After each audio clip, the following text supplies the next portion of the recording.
Kudus, kudus, kudus, Tuhan Maha Kuasa. Kami dini hari nyanyikan pujian. Allah Maha Kudus, yang Maha Pemurah, Allah Tritunggal, kudus dan kekal. Amin. Selamat pagi Bapak Ibu Saudara-saudari yang terkasih dalam nama Tuhan kita Yesus Kristus. Sebelum kita mendengarkan firman Tuhan, terlebih dahulu kita berdoa. Kasih karunia Tuhan kita Yesus Kristus dan kasih setia Allah Bapa dan persekutuan Roh Kudus menyertai hati dan pikiranmu sekalian. Amin. Bapak Ibu Saudara-saudari yang terkasih, selamat pagi, shalom buat kita semua. Firman Tuhan yang menjadi renungan untuk kita pada hari ini Kamis 15 Agustus 2024, yaitu dari Ayub pasal 9 ayat 10. Yang melakukan perbuatan-perbuatan besar yang tidak terduga dan keajaiban-keajaiban yang tidak terbilang banyaknya. Ibana mabahen habalgaon aka nasodapot sulikiton dohot halongangan aka nasodapot bilangan. Demikianlah firman Tuhan. Bapak Ibu Saudara-saudari yang terkasih, ada satu ilustrasi tentang sekelompok kodok sedang berjalan melintasi hutan, dan kemudian mereka semua kodok ini jatuh ke dalam lubang.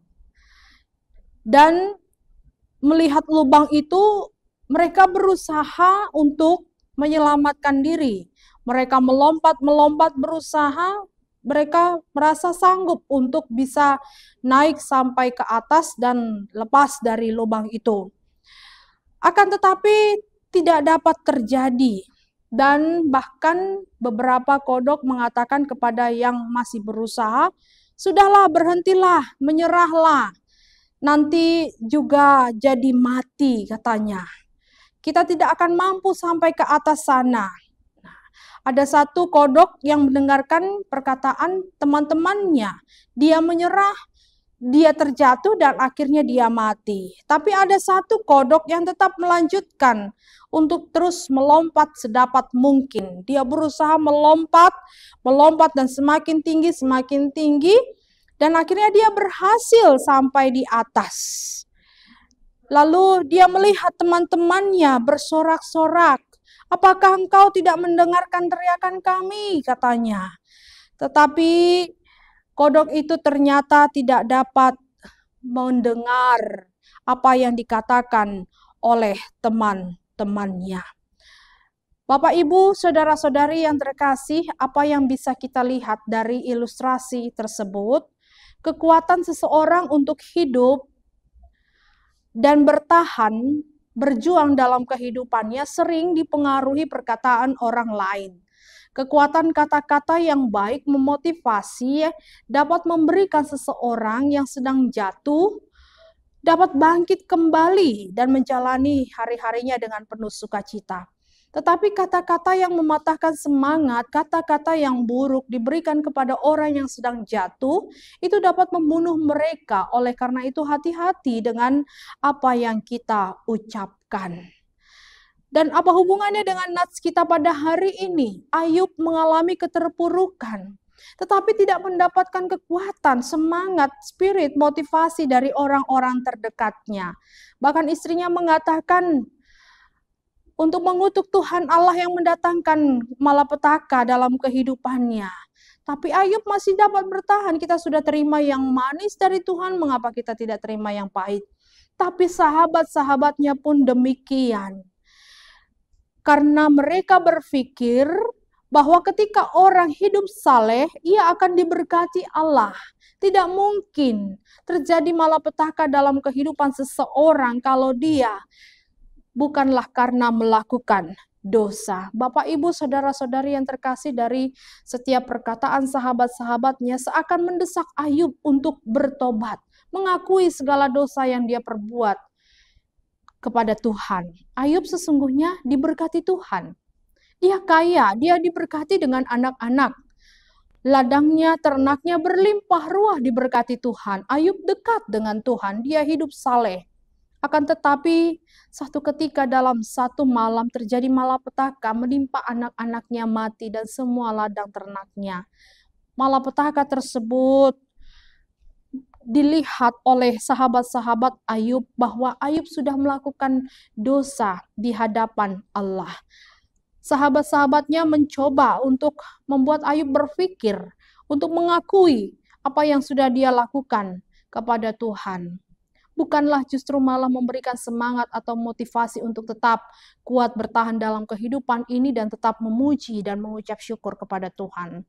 Sama halnya, kita sering berasumsi jika seseorang mengalami satu keterpurukan atau malapetaka, berarti dia ada dosa yang diperbuat. Bapak, Ibu, saudara-saudari yang terkasih, sesungguhnya mungkin saja ada perbuatan yang salah diperbuat, tetapi tidaklah melulu ketika kita mengalami pergumulan bahwa kita adalah orang yang layak untuk dihakimi oleh orang-orang sekitar kita.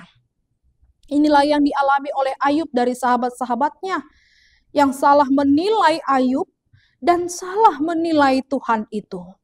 Dan hal ini membuat Ayub pun menjadi salah menilai Tuhan. Dia merespon bahwa Allah itu seperti orang yang berhadapan dengan lawan dalam satu pertandingan, sehingga perlu ada wasit yang harus mengawasinya. Bisa kita lihat dalam ayat 33, tidak ada wasit di antara kami yang dapat memegang kami berdua. Sehingga ia seakan menyalahkan dirinya sendiri karena tidak sanggup menghadapi Allah dalam melawan peperangan. Yang kedua, Ayub melihat bahwa Allah itu membinasakan semuanya. Allah itu seorang penguasa yang bertindak sekehendak hatinya. Allah itu seperti seorang diktator, otoriter. Dengan mengatakan sekalipun Ayub tidak bersalah, Ayub tidak mungkin dapat membela diri. Dalam ayat 22 dikatakan semuanya itu sama saja. Itulah sebabnya aku berkata, aku tidak bersalah. Dan yang bersalah kedua-duanya dibinasakannya. Dan yang tidak bersalah juga dibinasakannya. Bapak, Ibu, yang ketiga, Ayub melihat bahwa Allah itu tidak ada happy ending dalam hidup. Setiap manusia dijadikan Tuhan. Dia katakan dalam ayat 25, hari-hariku berlalu begitu cepat daripada seorang pelari, lenyap tanpa melihat bahagia. Ayub mengeluh tentang besarnya kesusahan yang dia alami, kebingungan yang dia alami, dan tidak tahu harus berbuat atau berkata apapun. Dia melihat bahwa tidak ada happy ending dalam kehidupan manusia dijadikan Tuhan. Semuanya akan lenyap tanpa melihat bahagia. Saudara-saudari yang terkasih, dalam nama Tuhan kita Yesus Kristus, janganlah kita salah menilai Tuhan. Menilai Tuhan dengan asumsi manusia. Sehingga pada akhirnya kita pun menjadi hakim sepihak terhadap sesama kita ketika mereka mengalami keterpurukan, ketika mereka mengalami suatu pergumulan. Benar, terkadang ada seorang mendapatkan resiko daripada perbuatannya yang sudah salah. Tetapi terkadang kita ini mendapatkan ujian dari Tuhan melalui pergumulan yang datang dalam kehidupan ini. Itu adalah alat untuk memurnikan iman hingga kita boleh mencapai kepada kehidupan yang kekal. Dan percayalah, tidak ada pencobaan yang Tuhan datangkan melebihi daripada kekuatan kita. Oleh karena itu ketika pencobaan datang, pergumulan datang, dengarkanlah suara Tuhan. Abaikanlah suara orang lain yang hanya mencoba menghakimi dan mematahkan semangatmu. Seperti kodok yang tuli itu, seandainya dia mendengar apa yang dikatakan oleh teman-temannya untuk menyerah saja, dia tidak akan sampai ke atas. Tetapi karena dia tidak dapat mendengar, dia berusaha dari dirinya sendiri. Dan tetaplah percaya bahwa dalam kehidupan ini yang lebih utama adalah bagaimana supaya kita bisa bertumbuh dari setiap persoalan kita semakin lebih mengenal Tuhan. Percaya dan tetap menyaksikan bahwa Tuhanlah yang melakukan perbuatan-perbuatan yang tidak terduga, keajaiban-keajaiban yang tidak terbilang banyaknya. Amin. Kita berdoa. Kami mengucap syukur Tuhan untuk firman yang Kau perdengarkan kepada kami. Sungguh indah firman-Mu menyapa kami bahwa Engkau ya Tuhan yang mampu melakukan hal-hal yang ajaib dan perbuatan-perbuatan besar yang tak dapat dipikirkan atau diselami oleh kami manusia. Biarlah kami dalam setiap persoalan yang boleh terjadi meyakini dan mengaminkan bahwa segala sesuatunya itu adalah Engkau Tuhan untuk mendatangkan kebaikan kepada kami dan semakin memurnikan iman kami sampai hingga pada akhirnya kami boleh memperoleh kehidupan yang kekal. Oleh karena itu kuatkanlah kami dalam perjuangan hidup kami untuk tetap selalu memuji memuliakan nama-Mu apapun dinamika dalam kehidupan yang kami hadapi. Engkau Tuhan menyertai jemaat-Mu dalam pekerjaan aktivitas mereka satu hari ini. Dalam Kristus Yesus kami berdoa. Kasih karunia Tuhan kita Yesus Kristus dan kasih setia Allah Bapa dan persekutuan Roh Kudus menyertai kamu sekalian. Amin. Selamat beraktivitas, Tuhan Yesus menyertai. Allah Tritunggal, kudus dan kekal.